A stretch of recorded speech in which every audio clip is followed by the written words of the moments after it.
नमस्कार, आप देख रहे हैं न्यूज इंडिया। आपके साथ मैं हूं चारुल शर्मा। शिमला में अवैध निर्माण से जुड़ी एक बड़ी खबर आपको बता दें। हंगामे के बीच मौलवी का बड़ा बयान। अवैध हिस्सा हटाने के लिए तैयार है मुस्लिम पक्ष, मस्जिद को सील करने के लिए भी तैयार हैं। तो शिमला में जिस मस्जिद को लेकर पिछले कुछ समय से लगातार बवाल हो रहा था, उस पर वहां के मौलवी का बड़ा बयान आया है। मस्जिद को सील करने के लिए तैयार है मौलवी। मस्जिद कमेटी ने नगर निगम आयुक्त से आग्रह किया। शिमला की संजौली मस्जिद को लेकर कल हुए विवाद के बाद मुस्लिम पक्ष की ओर से बड़ा फैसला लिया गया है।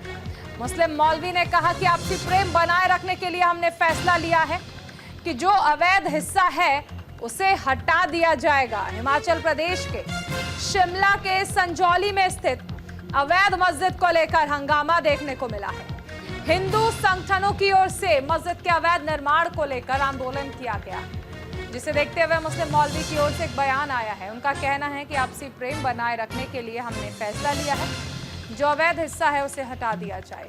अगर हमें इजाजत मिलती है तो उसे हम खुद हटा लेंगे।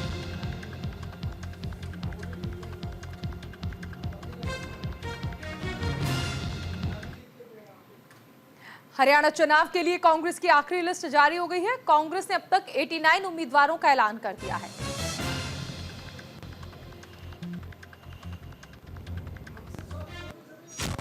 कांग्रेस के भिवानी सीट से सीपीआईएम के लिए एक सीट छोड़ दी गई है। सीपीआईएम ने ओम प्रकाश को यहां पर उम्मीदवार बनाया है। 89 कैंडिडेट्स के नाम अनाउंस हो गए हैं।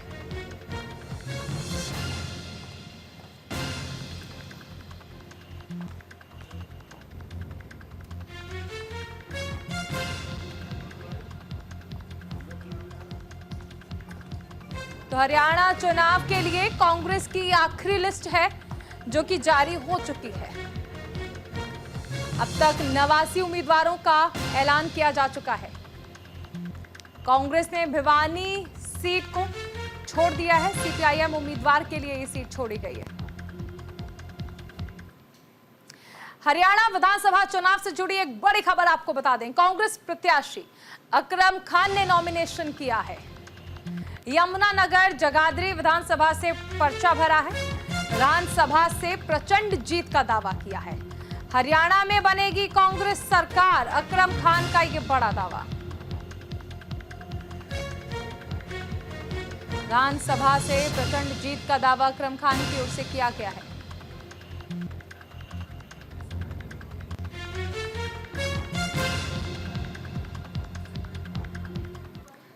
नॉमिनेशन की आखिरी दिन सभी पार्टी के प्रत्याशी अपना अपना नामांकन भरने के लिए जिला सचिवालय पहुंचे।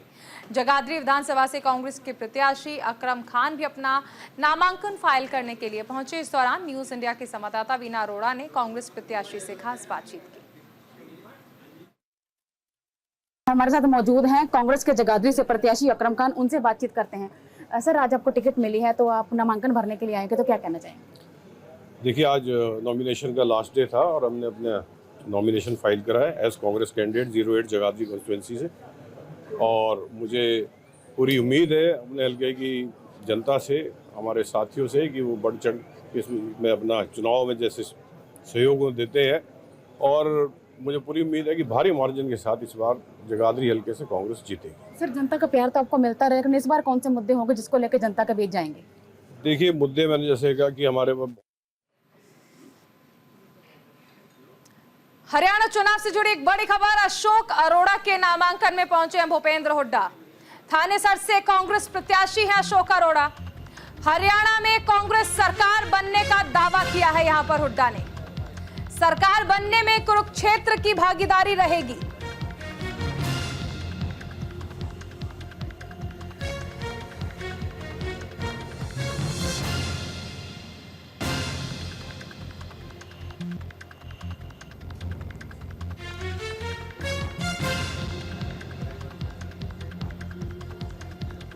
हरियाणा चुनाव से जुड़ी बड़ी खबर। अशोक अरोड़ा के नामांकन में भूपेंद्र हुड्डा पहुंचे हैं। थानेसर से कांग्रेस प्रत्याशी अशोक अरोड़ा।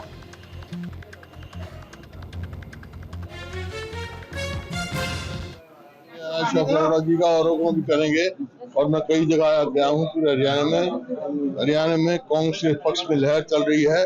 कांग्रेस आ रही है, भाजपा जा रही है। हमने सब किया है, अशोक अरोड़ा जी का आरोप भी करेंगे और मैं कई जगह गया हूँ पूरे हरियाणा में कांग्रेस के पक्ष में लहर चल रही है। कांग्रेस आ रही है, भाजपा जा रही है। हमने सब किया है, अशोक अरोड़ा जी का आरोप भी करेंगे और मैं कई जगह गया हूँ पूरे हरियाणा में कांग्रेस के पक्ष में लहर चल रही है। कांग्रेस आ रही है, भाजपा जा रही है।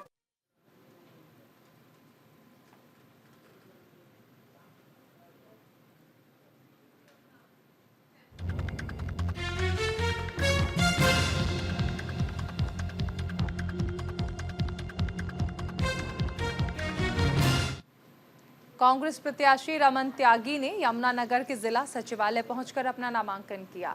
इस दौरान कांग्रेस के तमाम अधिकारी मौजूद थे। नामांकन के दौरान रमन त्यागी ने हरियाणा में कांग्रेस की सरकार बनने का दावा किया। इस मसले पर हमारी संवाददाता वीना अरोड़ा ने रमन त्यागी से खास बातचीत की। आज 12 सितंबर है, नामांकन का आखिरी दिन है। देर रात कांग्रेस की लिस्ट जारी हुई, फिर प्रत्याशियों को कहीं ना कहीं टिकट का इंतजार था। हमारे साथ मौजूद है यमुनानगर से कांग्रेस के प्रत्याशी रमन त्यागी जी। उनसे बातचीत करते हैं कि टिकट मिलने के बाद किस तरह का उत्साह है और कैसा जोश है इनमें और इनके कार्यकर्ताओं में। सर, न्यूज इंडिया चैनल पर स्वागत है आपका। हाँ जी, आप देर रात जो लिस्ट जारी हुई है, ऐसे में टिकट आपको मिली है, तो आप क्या कहना चाहेंगे? मैडम, पार्टी ने विश्वास व्यक्त किया है मेरे अंदर, तो मैं इसको पूरी कोशिश करूंगा कि मैं खरा उतरूं। पार्टी की जो आशाएं हैं, ये सीट निकाल के देना, ये सीट हम लोग निकालेंगे। और पूरा शहर आज दुखी है, पूरा शहर चाहता है बदलाव को। हर आदमी बदलाव की प्रतीक्षा में है। वो बदलाव हम सब ने मिलके करना है और हम इसमें कामयाब होंगे। ऐसे कुछ और भी आपके साथी थे जो टिकट के इंतजार में थे, शायद उनको कहना कि निराशा भी है, इस टिकट उनको नहीं मिला। देखिए, थोड़े बहुत देर के लिए निराशा सबको होती है। मेरे को ना मिलता तो मेरे को भी होती है। ये स्वाभाविक चीजें हैं, हर एक के साथ लागू होती है। सबको साथ लेके चलेंगे। सबको साथ लेके चलेंगे। हर आदमी का अपना महत्व होता है। हर एक के साथ एक सर्कल होता है, एक उसका दायरा होता है, जिसका मैं पूरा उपयोग करूंगा। तैयारियां कैसी हैं यमुनानगर सीट को लेकर? बहुत अच्छी तैयारियां। हम पिछले 2 साल से आप भी देखते हैं कि हम लगातार प्रयासरत रहे हैं। हम कभी घर नहीं बैठे कि खाली टिकट लेके यहाँ से आ गए शहर में। हम लोग जनता के बीच रहे। 8 अक्टूबर को नतीजे कैसे रहेंगे? बहुत अच्छे रहेंगे, आपके सामने आ जाएंगे। हम ये सीट जीत रहे हैं। आपने देखा कि हमारे साथ कांग्रेस के प्रत्याशी रमन त्यागी थे। उनका ये कहना है कि 8 तारीख को जो होने वाली सरकार होगी कांग्रेस की होगी, क्योंकि यमुनानगर की वो सीट वो हासिल करेंगे। टिकट का इंतजार था, टिकट उनको मिल गई है। ऐसे में देखना ये होगा कि 8 तारीख को किस तरह के नतीजे आते हैं और किस तरह की जीत कांग्रेस ले पाती है। यमुनानगर से न्यूज इंडिया के लिए वीना अरोड़ा। 5वीं लिस्ट आते ही कांग्रेस में फिर से बगावत शुरू हो गई है। जगाधरी से कांग्रेस नेता आदर्श पाल ने पार्टी को अलविदा कह दिया है। पार्टी छोड़ने से पहले कार्यकर्ताओं की मीटिंग बुलाई और कहा कि कांग्रेस ने मेरे साथ विश्वासघात किया है। कांग्रेस की 5वीं लिस्ट जारी होते ही पार्टी में बगावत के सुर एक बार फिर से छिड़ गए हैं। जगाधरी से कांग्रेस नेता आदर्श पाल ने कांग्रेस को अलविदा कह दिया है। कांग्रेस नेता आदर्श पाल ने अपने कार्यालय में कार्यकर्ता मीटिंग बुलाई और कार्यकर्ताओं को संबोधित करते हुए आदर्श पाल खूब रोए। इस दौरान आदर्श पाल ने कहा कि कांग्रेस ने मेरे साथ विश्वासघात किया और इसीलिए मैं कांग्रेस को छोड़कर आम आदमी पार्टी के घर में वापसी कर रहा हूं। अब आम आदमी पार्टी से ही जगाधरी विधानसभा से चुनाव लड़ूंगा।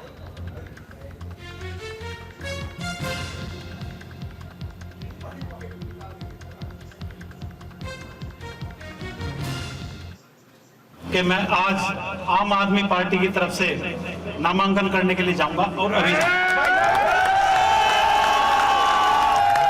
आदमी पार्टी जिंदाबाद। 15-20 मिनट के अंदर अंदर हमारे पास अथॉरिटी लेटर आ जाएगा पार्टी का।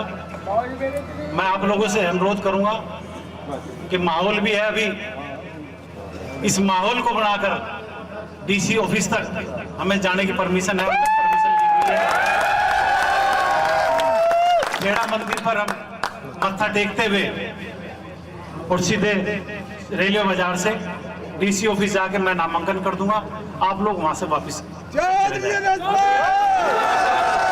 जिताने की जिम्मेदारी हर वर्कर लेगा, हर कार्यकर्ता अगर लेगा। ऐसा कोई कारण ही नहीं कि हम चुनाव भी जीतेंगे और अरविंद केजरीवाल को इस भारत का प्रधानमंत्री बना करेंगे।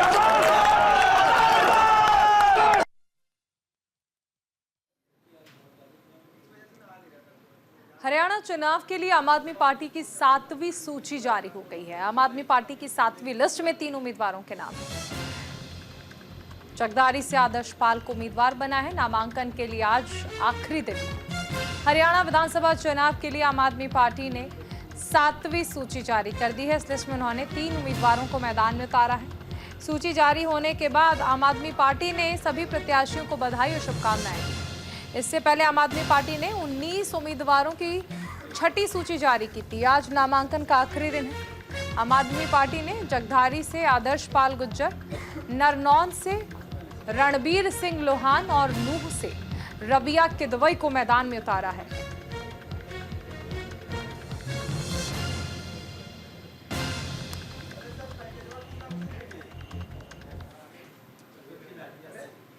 आम आदमी पार्टी ने आदर्श पाल सिंह को जगदारी सीट से उम्मीदवार बनाया है। हमारी सहयोगी वीना अरोड़ा ने आदर्श पाल सिंह से खास बातचीत की। आज नामांकन का आखिरी दिन है। 5 अक्टूबर को चुनाव है और 8 अक्टूबर जो है नतीजे आएंगे। देर रात जो कांग्रेस की लिस्ट आनी थी उसके इंतजार में जगाधरी के जो प्रत्याशी थे वो बैठे हुए थे।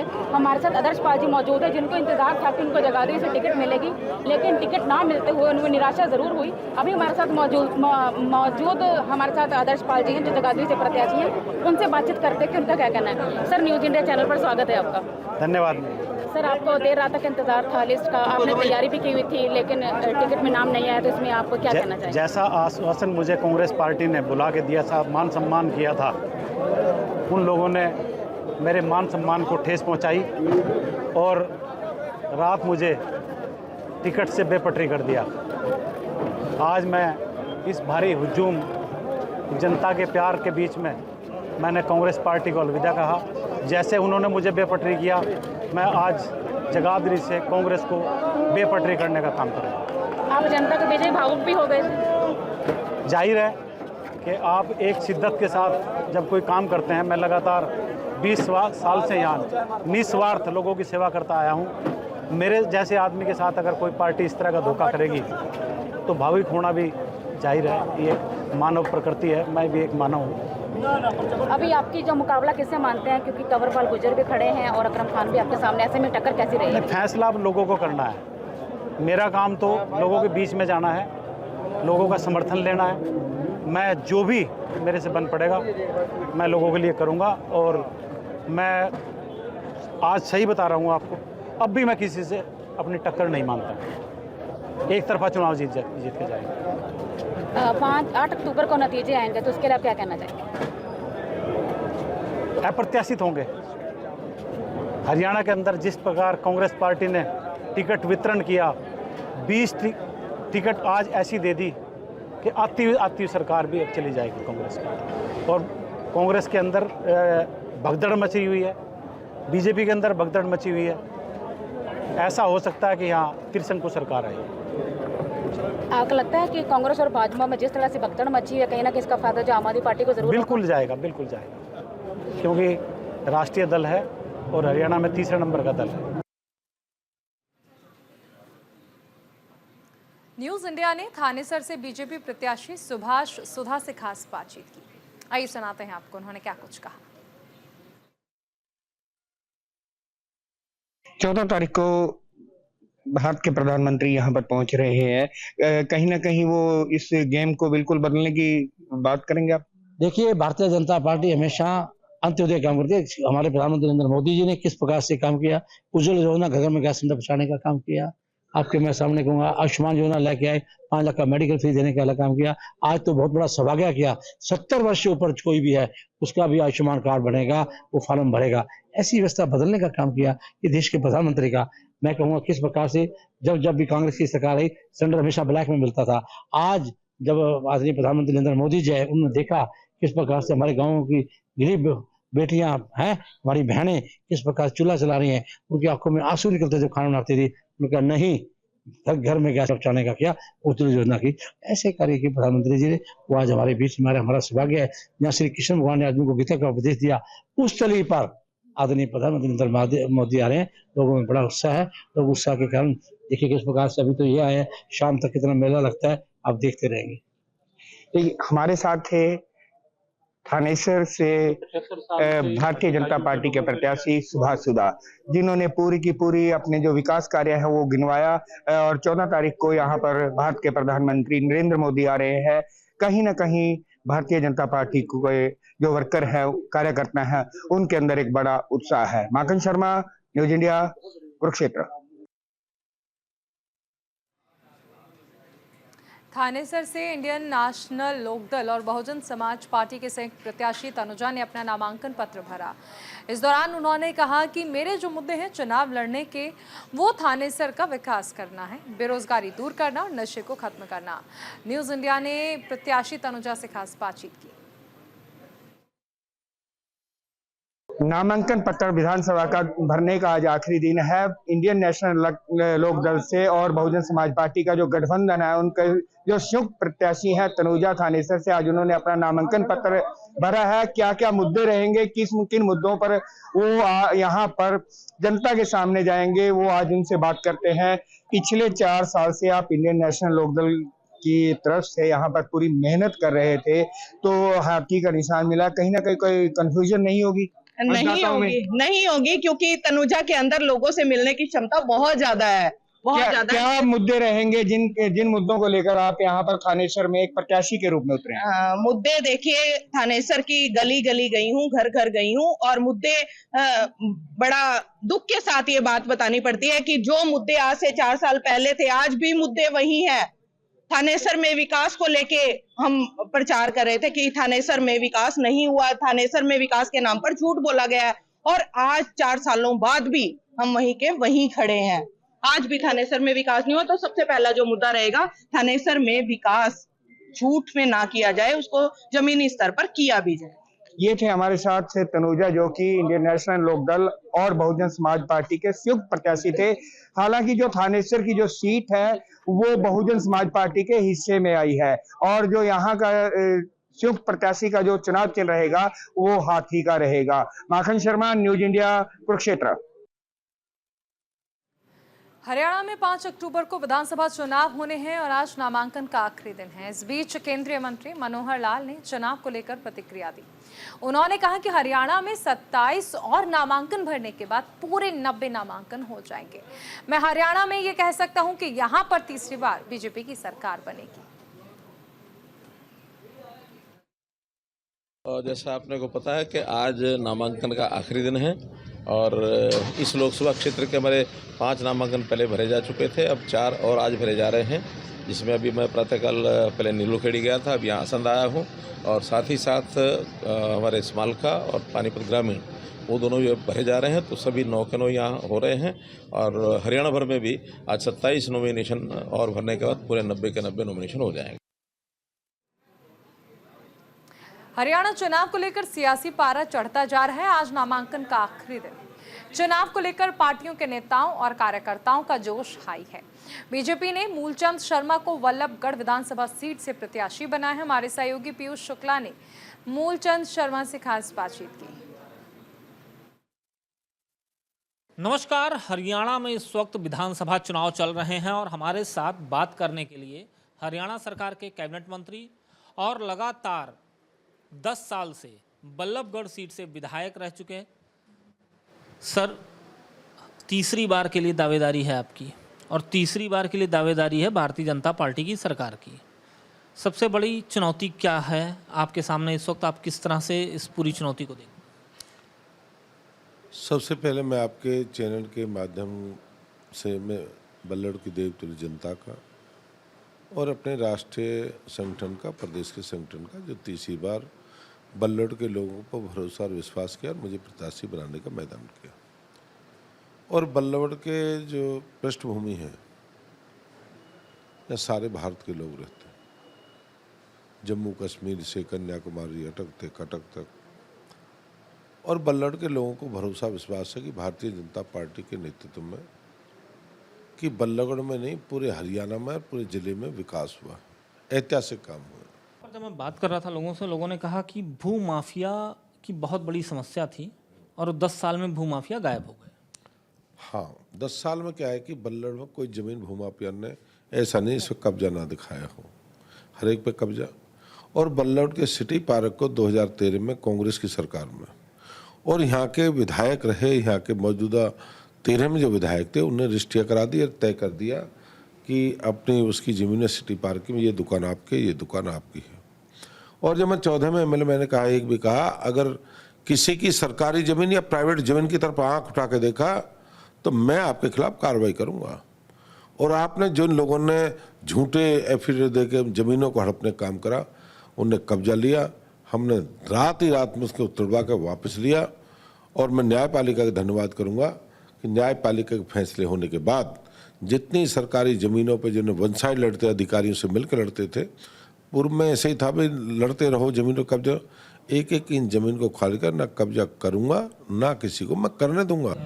विपक्ष जो है वो लगातार इस चुनाव में अपने आप को दिखाने की कोशिश कर रहा है, एक नैरेटिव सेट कर रहा है। सबसे बड़ी तादाद में यहाँ पर चूँकि युवा हैं, और ये बार बार आरोप लगाया जा रहा है आपकी सरकार के ऊपर कि 10 साल में आपने नौकरियाँ नहीं दी। ऐसा कुछ हुआ क्या सर? नहीं, जो मित्र हैं उनको जान, जिस शहर में मैं रहता हूँ और जिस जिले में आता हूँ, हरियाणा बना हरियाणा के इतिहास में बिन खर्ची बिन पर्ची। खर्ची पर्ची क्या है? नहीं, खर्ची पर्ची थी पहले, जो खर्ची थी उस पर्ची से नौकरी लगती थी। सिपाही के नाम की लूट हुआ करती थी, मास्टर के नाम की लूट थी, चपड़ासी के नाम की लूट थी, तहसीलदार एसडीएम तो लगा ही नहीं करते थे, यहाँ कोई फरीदाद में किसी का नहीं था, और उनसे पैसे की जबरन उठाई होती थी। और हरियाणा में आज पहली बार मनोहर लाल जी ने जिसने उस योजना को चालू करा, और मुख्यमंत्री नायब सैनी जी के नेतृत्व में, मनोहर लाल जी के नेतृत्व में आज बल्लड़ में चाहे कहीं का हो, आज ईटीओ भी लगे, डीटीओ भी लगे, मास्टर लगे, प्रिंसिपल लगे, नायब तहसीलदार लगे। कौन सा नौकरियाँ एससीएस लगे? पहले तो लोग एससीएस के बच्चे पास कर लिया करते थे, और उनके क्या है कि जो चहेते लोग थे वही पास हुआ करते, उन्हीं को नौकरी मिलती थी, उन्हीं से खर्चा लिया करते थे। आज मुख्यमंत्री के नेतृत्व में वही लड़का नौकरी लगेगा जो लड़का योग्यता के आधार पर, जो योग्य है, जो पढ़ने वाला है, और योग्यता के आधार पर उनको नौकरी मिलती है। उनके ऊपर ये भी लग रहा है कि 10 साल की आपकी सरकार में आपसे जाट नाराज है, क्योंकि आपने जाट चेहरा सीएम का दिया ही नहीं सर। ऐसा जाट नाराज है, जाट और का और नहीं बन सकते, इसके जाट ही चीफ मिनिस्टर बनेगा, और भी तो बनेंगे कि जाट ही चीफ मिनिस्टर, जब ये जाट खुश रहेंगे। जाट को क्या नहीं दिया? जाट को जाट में क्या नहीं, उपराष्ट्रपति हैं या 4 मंत्री रहे, 18 महकमे रहे, 20 महकमे रहे, विधायक दिए, टिकटें दिए। क्यों? अगर मान लो एक सैनिक का बेटा इस प्रदेश से मुख्यमंत्री में गुनाह हो गया, क्या उनका अधिकार नहीं है? वोट डालने वाला तो एक ही है, एक व्यक्ति ताकतवर पैसे वाला। आम आदमी पार्टी ने हरियाणा विधानसभा चुनाव को लेकर 90 की 90 सीटों पर अपने प्रत्याशी उतार दिए हैं। यमुनानगर से ललित त्यागी ने अपना नामांकन किया, और इस दौरान वो जिला सचिवालय पहुंचे। उन्होंने बताया कि सबको धूल चटाने का काम किया जाएगा। साथ ही कहा कि 8 अक्टूबर को जो सरकार बनेगी वो आम आदमी पार्टी की सरकार होगी। हमारी सहयोगी वीना अरोड़ा ने उनसे खास बातचीत की। हमारे साथ मौजूद है यमुनानगर से आम आदमी पार्टी के प्रत्याशी ललित त्यागी जी, उनसे बातचीत करते हैं। Lalit Tyagi ji, news India channel पर स्वागत है आपका। ललित जी, लिस्ट आने वाली थी, लिस्ट का आपको इंतजार था कि आपका नाम उसमें होगा या नहीं? देखिए मैडम, आम आदमी पार्टी का प्रत्येक कार्यकर्ता मैं उनको कैंडिडेट मानता हूँ। मतलब ये जरूरी नहीं है कि लिस्ट में जिसका नाम नहीं है वो कैंडिडेट नहीं है। अरविंद केजरीवाल जी स्वयं कहते हैं जो भी इस पार्टी का कार्यकर्ता है वो कैंडिडेट से ज्यादा महत्व इस पार्टी के अंदर रखता है। तो खुशी तो जब जिसका नाम आता है खुशी स्वाभाविक है, तो उसका हमने आज उस खुशी का फायदा उठा के नॉमिनेशन आपने फाइल किया, इसका श्रेय आप किसे देते हैं? अपने साथियों को या किस तरह का उत्साह आपने? देखिए, नॉमिनेशन का जो आज हमने फाइल किया, मैं अपने जितने भी साथी जो मेरे साथ चलते हैं, जो हमारी पार्टी के लिए काम करते हैं, मैं उनके लिए आज उनको बधाई दे। चंडीगढ़ में एक घर में ग्रेनेड से हमला हुआ, धमाका करने वालों की तस्वीरें जारी हो चुकी हैं। संदिग्धों पर 2 लाख का इनाम घोषित किया गया है। एनआईए भी इस मामले की जांच कर रही है। चंडीगढ़ के सेक्टर 10 के पौष इलाके में ग्रेनेड से अटैक हुआ है। कोठी के अंदर ग्रेनेड फेंका गया, जिसके बाद धमाका हुआ। धमाका करने वालों की तस्वीरें जारी कर दी गई हैं और उनके सिर पर 2 लाख का इनाम रखा गया है। घटना की सूचना मिलते ही पुलिस और इंटेलिजेंस टीम मौके पर पहुंच गई और छानबीन शुरू कर दी है।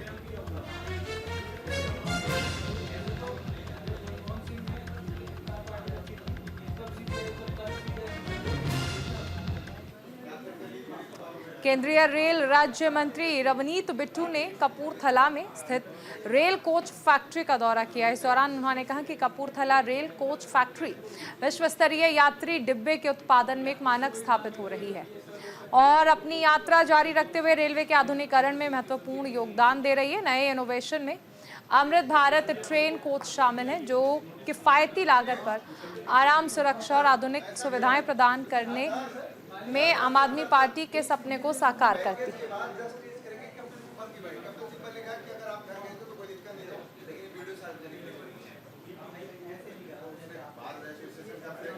जो जम्मू से बारामूला, जम्मू कश्मीर में, क्योंकि वहाँ पे टेम्परेचर में बहुत फर्क है। जो सीधी बारामूला तक कश्मीर तक जाएगी और वैसे भी आप जानते हो वन ऑफ द एक वो प्रोजेक्ट है जो दुनिया के लेवल पे उसे सराहा जा रहा है और उसकी केटरिंग के लिए ये देखो, क्योंकि टेम्परेचर बड़ा फर्क है। आपने आगे सिर्फ एरोप्लेन की सर्विस देखी हो। और इसी के साथ इस बुलेटिन में फिलहाल इतना ही। आप बने रहिए न्यूज़ इंडिया के साथ। नमस्कार।